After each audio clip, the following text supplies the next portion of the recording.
Okay, live here on AMP with my main man, Colin Cowherd. If you're watching on YouTube, make sure you subscribe, smash that like button, leave a comment. Make sure you subscribe to the podcast 3 and Out. You can listen wherever podcasts are found. We just had a pretty epic, legendary game that started the day with not so much a legendary, epic game with the Niners and Eagles, but a lot of football stuff going on. We even had some Cowboy news break during the game. Little red flag there. Didn't see that one coming. We'll dive into that. But before we do, I need to tell you about my friends at Gametime. They are the fastest growing ticket app in America. I've used them. You should too.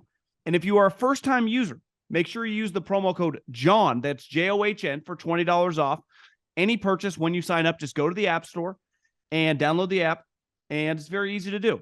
But here's what's going on for the Super Bowl. We have a very, very special promotion. There's a big game here in a couple weeks. It's called the Super Bowl. And if you're an Eagle fan, if you're a Chiefs fan, and you want to go to the game, whether you are an existing customer or a new customer, it does not matter. You just go to the Gametime app. They're offering $100 off all tickets to the big game on February 12th. That's $100 off on any ticket to the big game that you find. Just use the promo code volume100. That's volume 100. So if you want to go to the Super Bowl and you're an existing customer, it does not matter. If you're a new customer, great. Just use the promo code volume100 when you go to the App Store, download the Gametime app, use the promo code volume100. Eagles fan, I know you want to get out here to beautiful Scottsdale, Kansas City. I saw how cold it is. Come on out. It's supposed to be 75 degrees. Can't recommend enough. Volume 100, $100 off. Colin, what a day. What a day. I'll tell you, between the Lakers, Celtics last night, Niners, Eagles earlier today, and Bengals, Chiefs tonight, I'm going to assume officiating is harder than we think, because some of those calls, listen, the late hit on Mahomes is a late hit. But a couple minutes earlier, there's a late hit on Burrow. Frank Clark pops him. Nobody calls anything. Listen, the rig stuff is stupid. But I don't think Cincinnati, I thought Kansas City got a couple calls that I didn't love. And I think the teams are very even. I honestly think if they played 10 times, they'd split 5 apiece. But I can see Bengal fans tonight feeling like they didn't get the best calls. Yeah, when I was a kid, I was born in the mid-'80s, so I didn't really experience the Elway, Montana, Marino, but you had heard the legendary, comparisons of all the guys. And I grew up on Young, Aikman, and then really Favre, but they never, while they played each other, Aikman's not a top 10 all-time great.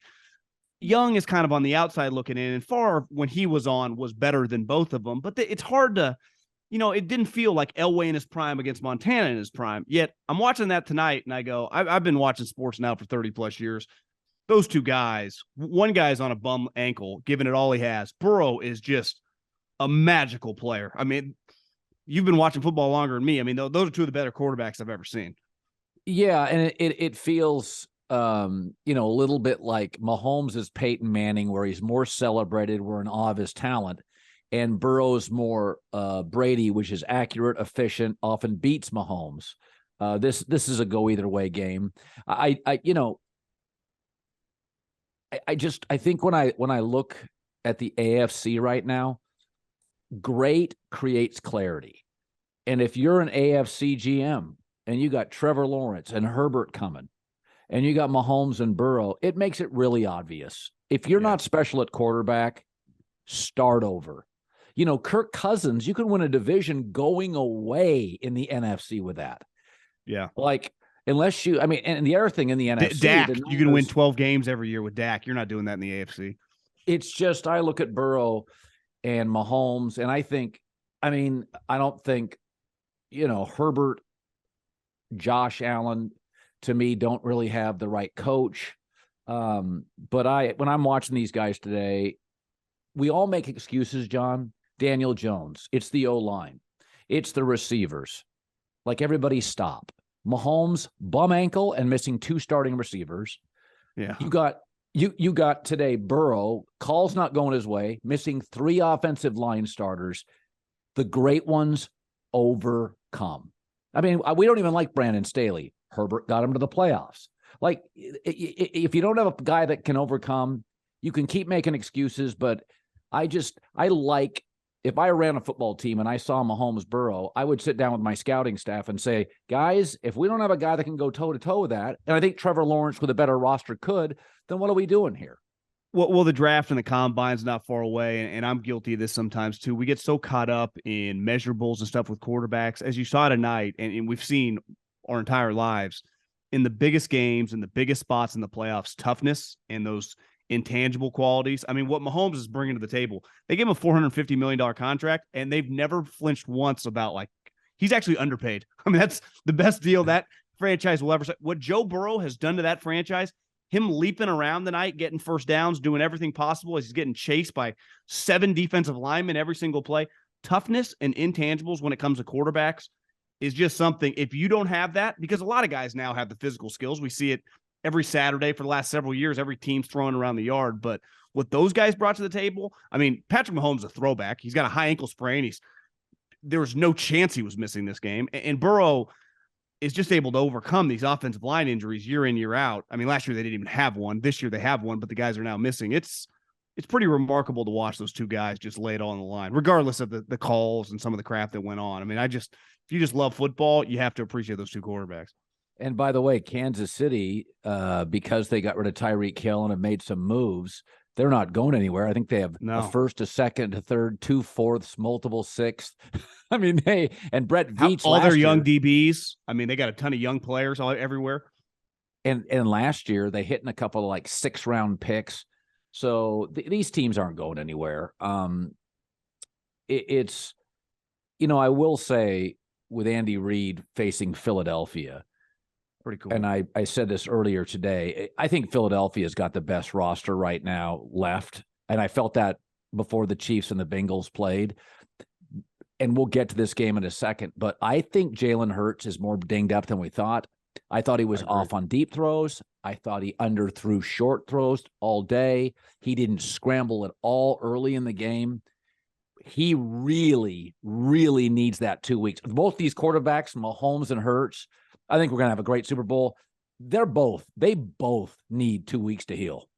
Especially the Chiefs. Juju didn't come back. Tony, the kid they traded for the Giants, he left the game. I mean, he gets hurt a lot. I thought tonight, as all these guys were injured, and Mahomes is, I don't even know, 60, 70%. I mean, his arm's still good, so he can make plays, but he can't move like he normally does. Andy's greatest win as a coach, and he's a Hall of Fame coach, it's got to be the Super Bowl. I mean, it's the most important win of his career, but you could say that this is every bit his second best win of his career, given what he was dealing with in the second half. Because once they tied the game, you went, how's he going to score again? They can't move the ball. They couldn't. And then they found a way. The defensive players, it felt like an organizational win, right? The rookies make a play on defense. Chris Jones makes a play. Veach had a hand in it. Andy had a hand in it. Mahomes had a hand in it. That, to me, that was just an organizational win. They got more going for them right now than Cincinnati, who's clearly not going away either. Yeah, I tell young broadcasters this from time to time. I'm like, don't listen to the noise, head down, do a good job, stay off social unless you're promoting your stuff, and people around you will make mistakes. People around you will just screw up, make mistakes. It's very similar in the NFL. Like Veach doesn't hit a home run with every draft pick, but they find a lot of good. But by the way, all these teams, Howie Roseman, John Lynch, all these organizations, they find some hits in the 4th, 5th, 6th round. Niners have hit some real home runs. Kittle 5th, Jennings 6th, Brock Purdy 7th. And it's just talent accumulation. Get the right guy at quarterback. I will say this, though. Mahomes, we talk about great athletes. It feels like to me Mahomes gets dinged up almost every year, and he's a fascinating talent because I feel like mechanically this year he didn't. Mechanically, he goes off the reservation a little bit every year. He kind of gets dinged up every year, but his instincts, John, and you're a former NFL scout. He made a throw to the end zone. He has ability to see something, process it, and let go of the ball within half a second. It's so instinctual that, he'll be running full speed a lot of guys can see something. I always felt this was Sam Darnold. He was a slow processor. It just took him a long time. I see it. His slow delivery, it was like a second and a half. Mahomes does things so quickly from the time it's open to the time the ball's out of his hands. I'm not sure I've ever seen anybody do it like that, ever. Yeah, I think he's got kind of the Favre flair and with the physical talent, but with the young Breeze kind of IQ and ability to see with the accuracy when he's on. And I think this year he took a big step in just controlling everything. Last year he kind of got out of rhythm, threw a bunch of picks, and then by the end of the season they had him. I thought, to me, if he's not injured, they probably win this game a little easier. I mean, I think he's kind of in the peak of his powers right now mentally. I mean, Colin, they've gone to 3 Super Bowls in 5 years. And the other 2 they lost in this game. I mean, this is a little bit like in the NBA when you get a Magic Johnson or a Michael Jordan, but these are his first 5 years starting, and he's just rattling off 3rd Super Bowl in 5 years. This is pretty incredible. And in the NBA, people aren't tackling you. So you're dealing with this regulated level of violence. So you're playing hurt. The other thing is they had to give up Tyreek Hill and Ward the corner. So, Dak loses Amari Cooper. He's not the same player. Tony Pollard goes out at halftime. He can't move the sticks. He's losing a superstar receiver, a Pro Bowl corner. They're back in the Super Bowl. Well, this is why when these coaches, and we'll see if Mike Vrabel now wants to get all this power, and Belichick always wants all this power. Andy, when he went to Kansas City, he went, John Dorsey, you run the personnel department. And then things got weird, not even with Andy, but with the owner. And then Veach came in. It's Veach, you run the personnel department. And you look up, you got a rookie 7th rounder picking off Burrow. You got another rookie in the defensive backfield making a play. You got Isaiah Pacheco. When you trust whoever you're working with, I think John and Pete have developed that relationship over the years. It is so much easier to have a successful organization and not be tied to one individual player. Obviously, they're tied to Mahomes, but you look at the Chiefs now compared to what they were 3 or 4 years ago that were very top-heavy. They are just much more well-balanced, and I think it's because Andy, let me coach the team. I trust Veach. You help me pick the players, and I'll watch them, and we'll build an organization as a group, and that's what you get. Yeah, a lot of people predicted, I think Philadelphia, in the offseason, I didn't think Philadelphia felt like a Super Bowl team in the offseason. But then by about week 6, 7, 8, you're like, wow, they have 17 players, Pro Bowl or alternate. I mean, that is, I tell you what, I know we'll pivot to this. As great as that O-line was for Philadelphia, the Niners still got pressure today. I honestly, how games turn out, I don't really care.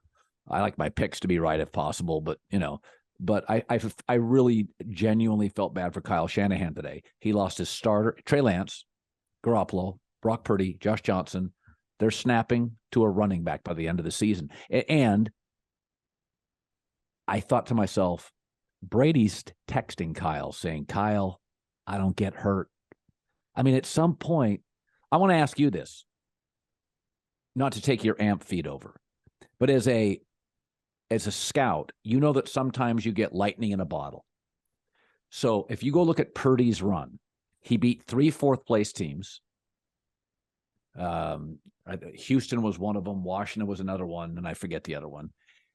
The division went into the tank. He beat Arizona was terrible. Okay. Beat them. So he beat 3 fourth-place teams. The division went sideways, so he was 4-0 against the AFC West. But in the playoffs, bad early against Seattle, mediocre against Dallas, and then wasn't tearing it up before he got hurt here. Do you look at that and go, listen, we're going to keep him around because he's cheap? But Kittle's getting older. Trent Williams getting older. Some of these guys on this team, the way he goes through running backs, Christian McCaffrey could get hurt in any week. You're the Niners today. Don't you have to go big at quarterback? Yeah, but what are your real options, right? Beside Tom, who's 46 years old, which Kyle's offense does, force the quarterback to move. It's a lot of bootleg stuff. It's a lot of play action stuff and the movement on the quarterback. And one thing Purdy, they won a lot of games with Jimmy Garoppolo. and you're right, it's a small sample size, and depending on, the individual teams, even Tampa was a playoff team. They were pretty bad. Seattle was a playoff team. He got to play him twice.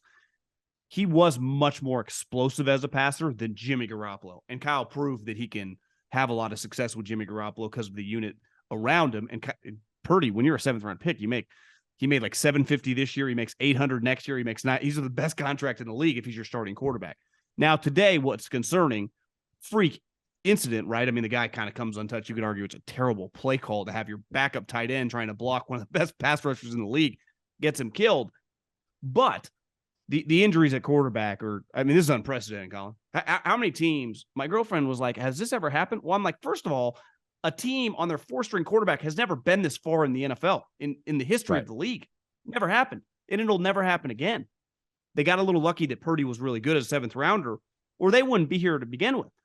So I think he can be the starter kind of going into the offseason, assuming he might need Tommy John now. You got Trey Lance coming back off injury.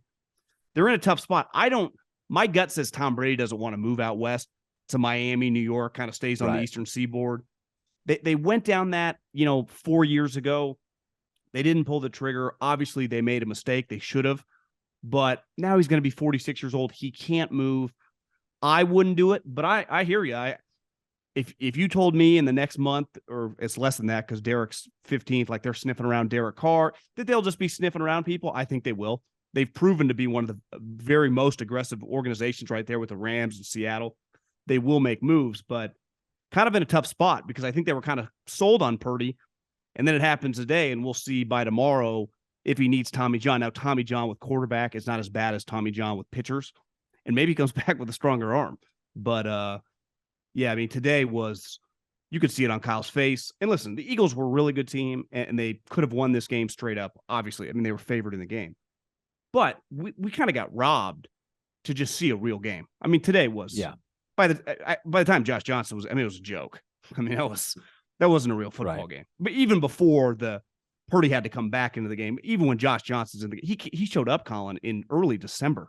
This is the NFL. This is an NFC Championship team. This is a team, like you said, the Eagles are the best roster. Well, the Niners are every bit their equal, and they're playing with a guy that. Yeah. God love him, but has no business being on a roster at this point in time in the season, let alone in the game. Yeah, I'm interested to see Philadelphia because Hurts was not, whereas you can see Mahomes limping, you can't really see what Jalen Hurts is dealing with.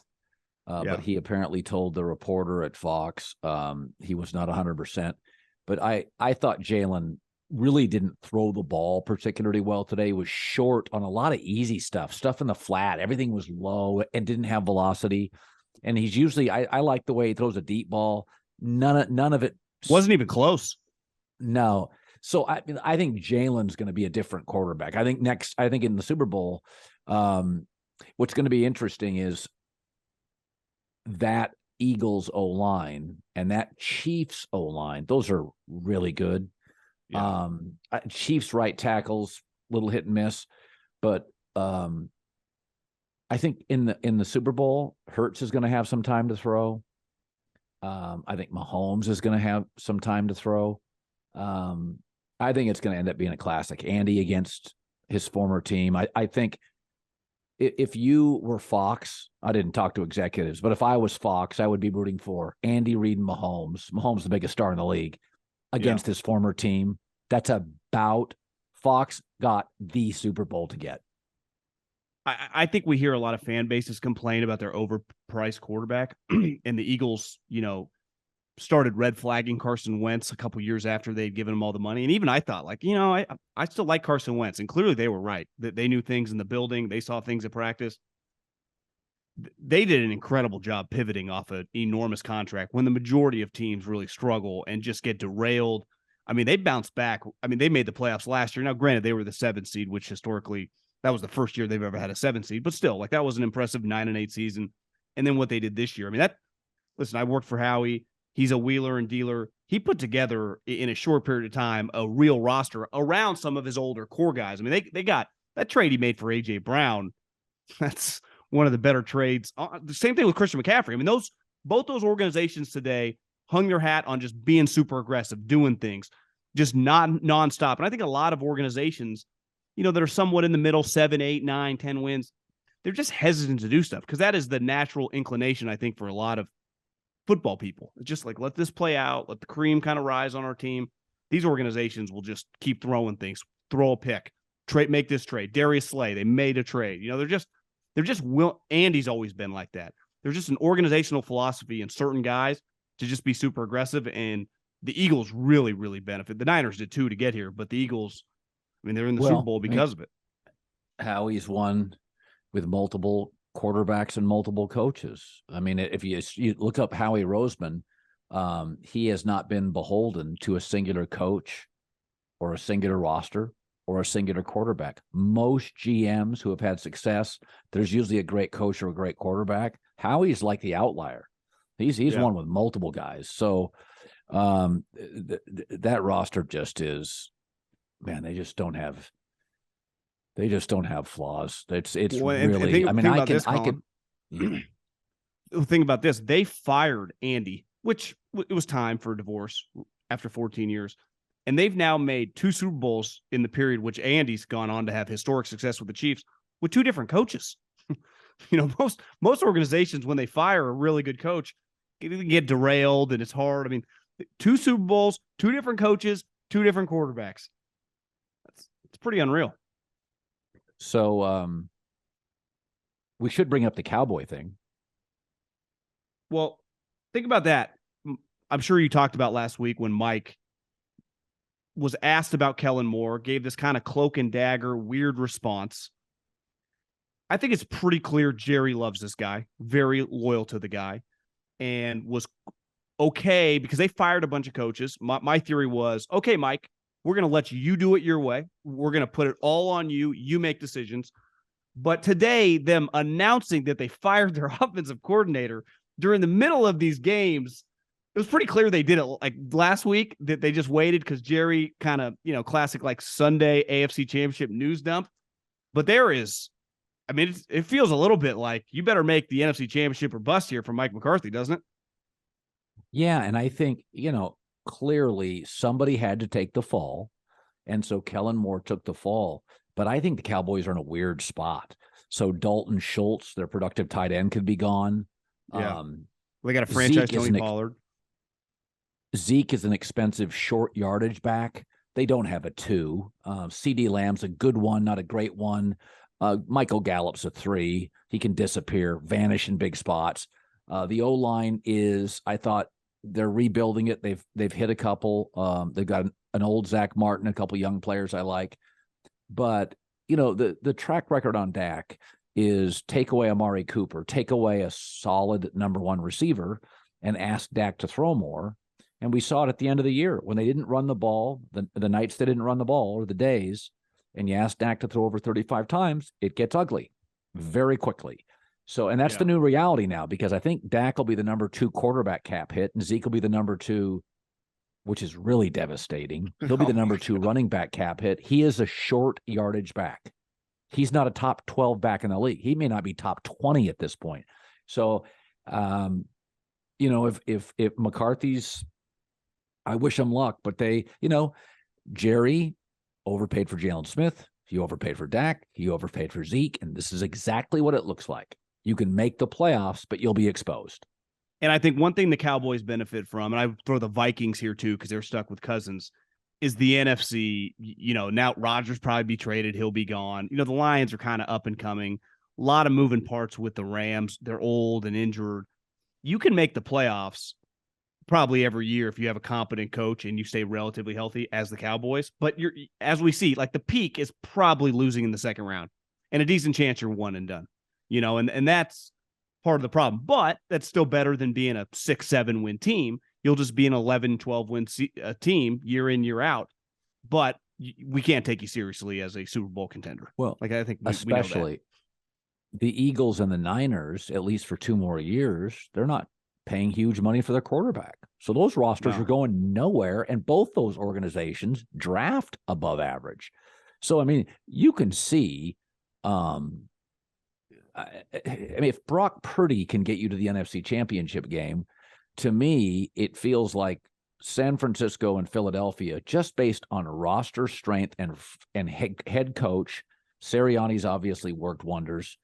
I don't think the Niners and Philadelphia, I mean, they could have multiple losses in personnel and still be the deepest rosters in the NFC. The one thing, the Eagles might lose a defensive coordinator to become a head coach, and so he'll have to replace his first coordinator. Kyle's going to lose D'Amico Ryans. So you would say how often he's hit a home run on Saleh and then he hit a grand slam on D'Amico. It's pretty hard to just keep rattling, these future head coaches. One thing McCarthy benefits from, maybe he knew he wasn't going to get a job and Jerry probably paid him $5-6 million, but Dan Quinn did come back. That's a huge, he doesn't have to worry about that because Dan Quinn has also saved Mike McCarthy's reputation. And also Washington has a defensive coach. They may stick with him, even though they're getting new owners. Sean Payton, if he took it, would be interesting. But, Washington isn't very well run. The Giants have Daniel Jones, a ceiling. There's good news for the Cowboys. They'll be playing for a wild card spot. They're not beating Philadelphia. Exactly. But, the NFC is wide open. Minnesota's not going to go 11-0 in one-score games. No. So, and I think if Seattle doesn't get a quarterback, they're going to run Geno back if they don't draft a quarterback, which a lot of people suspect they won't. So it's Dallas will vie for a playoff spot.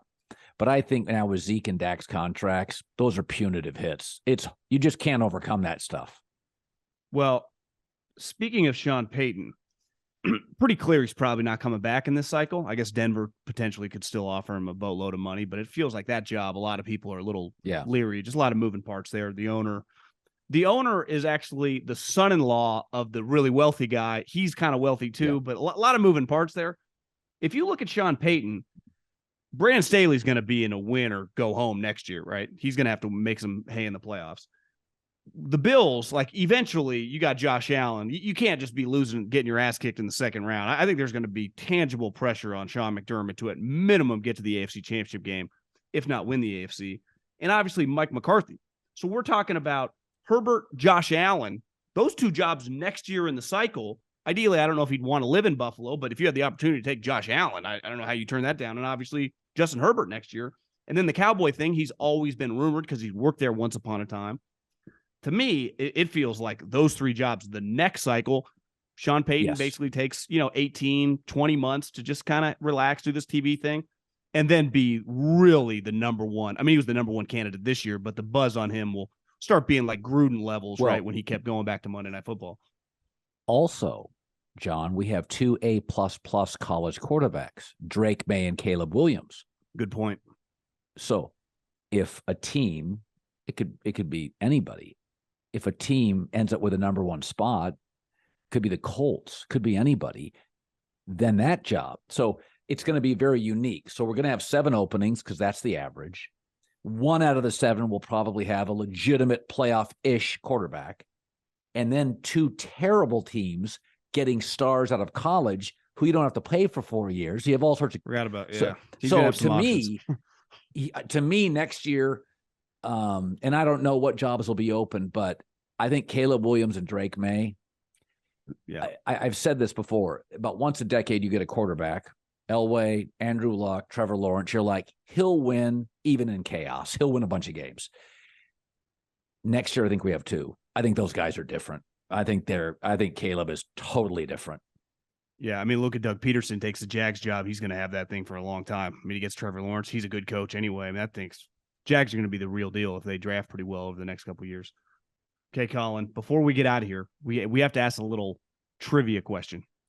Andy Reid, who got his first head coaching job with the Eagles, obviously now the Chiefs coach, so we're the Andy Reid Bowl. When Andy Reid's first season coaching in 1999, took him a couple weeks, his first win as a coach for the Philadelphia Eagles in his rookie season as a head coach was against Team X. Can't tell you the team because this would be a dead giveaway.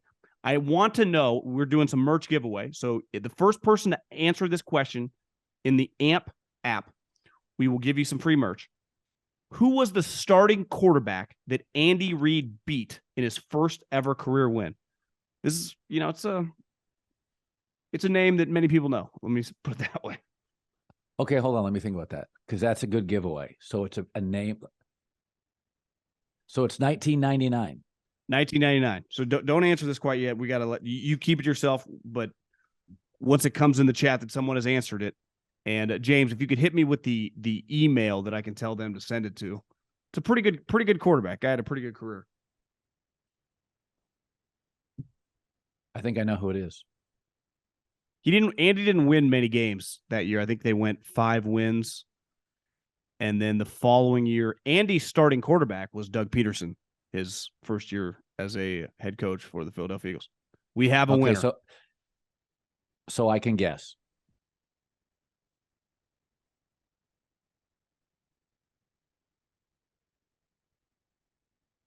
The winner is at Chad.Herring. So I need you, Chad, to James, will you type in the email address I need him to send it to? And we will have you send your information to this email address, and then we'll get you some free merch. Colin, what was your guess on the quarterback? 2 guesses. Brett Favre. Close. Okay. Close. Okay, so Brett Favre was my big guess. Was it NFC? NFC. I'll give you even a good hint. It was in the division. Okay, so technically a colleague of yours for a little while. Troy Aikman. No. It was? Troy Aikman. Doug Peterson, Andy Reid beat Troy Aikman. Okay, Chad, volume press at thevolume.com. Volume press at thevolume.com. Send your size and all your info there. Andy Reid's first ever career win came against Troy Aikman. Now, 25 years later, he's playing the Eagles in the Super Bowl. Awesome. This is fun. Well, see you out here in a couple weeks, Colin.